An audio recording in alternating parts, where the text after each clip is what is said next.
তারা আওয়ামী লীগের সাথে এক ধরনের বোঝাপড়া এবং আতাতে গিয়েছে এবং আমরা সেটা দেখেছি। তারেক রহমান তিনি একটা আন্তর্জাতিক মিডিয়ায় বলেছেন যে শেখ হাসিনার সন্তানরা রাজনীতিতে চাইলে ফিরতে পারেন।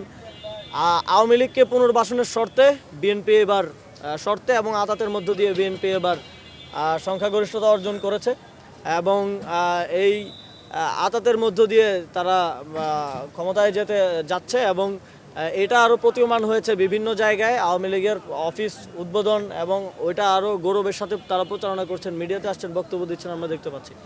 কিন্তু বাংলাদেশের প্রচলিত বর্তমানে আপনারা জানেন আওয়ামী লীগের কার্যক্রম নিষিদ্ধ আছে।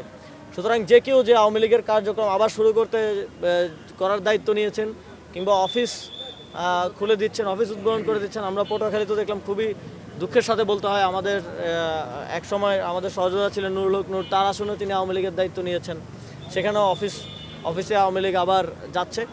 এটা একেবারেই আইন বিরুদ্ধ একটা কাজ তারা করছেন। বাংলাদেশের আইন অনুযায়ী আওয়ামী লীগের কার্যক্রম নিষিদ্ধ আছে। সুতরাং যারাই আওয়ামী লীগের কার্যক্রম নিষিদ্ধ থাকা অবস্থায় আওয়ামী লীগের কার্যক্রমের দায়িত্ব নিয়েছেন, তাদের বিরুদ্ধেও আমরা সরকারের কাছে আহ্বান জানাবো যে আপনারা আইন অনুযায়ী তাদের বিরুদ্ধে যথাযথ ব্যবস্থা গ্রহণ করুন এবং আওয়ামী লীগকে ফেরানোর যে কোনো ধরনের ষড়যন্ত্র 11 দলীয় জোট, আমাদের জাতীয় নাগরিক পার্টি, আমরা রুখে দাঁড়াবো এবং আমরা রাজপথে নামবো। এবং এটা খুবই দুঃখজনক যে যেই জুলাই গণঅভ্যুত্থানের মধ্য দিয়ে, যে 1400 শহীদের জীবনদানের মধ্য দিয়ে 30,000 আমাদের ভাইদের আহত হওয়া, চোখ হারানো, হাত পা হারানোর মধ্য দিয়ে তারেক রহমান দেশে আসার পথ তার খুললো এবং বিএনপি আজকে ক্ষমতায় যেতে পারছে। এই সময় তো নির্বাচন হওয়ার কথা ছিল না। সুতরাং তাদের আত্মত্যাগকে এক ধরনের বৃদ্ধাঙ্গুলি দেখি, তাদের সাথে প্রতারণার আশ্রয় নিয়ে, শহীদ পরিবারের সাথে প্রতারণার আশ্রয় নিয়ে আওয়ামী লীগের সাথে আতাত করে এবং আওয়ামী লীগকে আবারও পুনর্বাসন করার চিত্র আমরা দেখতে পাচ্ছি।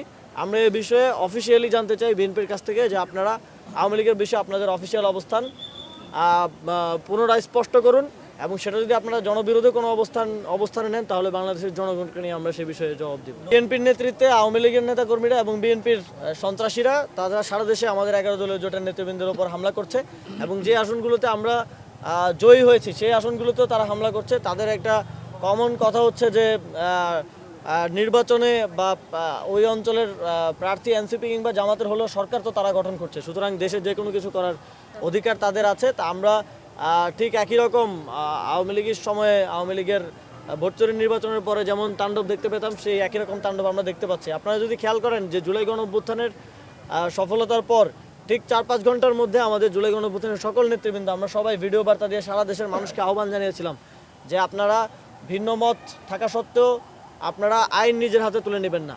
আপনারা যারা গণহত্যার সাথে জড়িত তাদেরকে পুলিশের হাতে তুলে দিন, তাদের বিরুদ্ধে কোনো ধরনের নিজেরা উদ্যোগী হয়ে ব্যবস্থা গ্রহণ করবেন না, তাদের বাড়িঘরে হামলা করবেন না। আপনারা সেটা দেখেছেন। আমরা এবং আমাদের নেতাকর্মীরা সারা দেশে জুলাই গণঅভ্যুত্থানের আমাদের সহযোদ্ধারা সারা দেশে এবং রাজনৈতিক দলগুলো থেকেও সারা দেশে নিরাপত্তা নিশ্চিত করার জন্য কিন্তু তারা কাজ করেছে।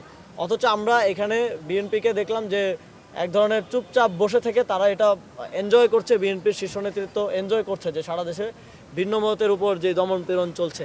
সুতরাং এটা চলতে থাকলে এটার পরিণতি কি হয় আমরা বিগত সময়ে দেখেছি, আমরা 2024 সালে দেখেছি।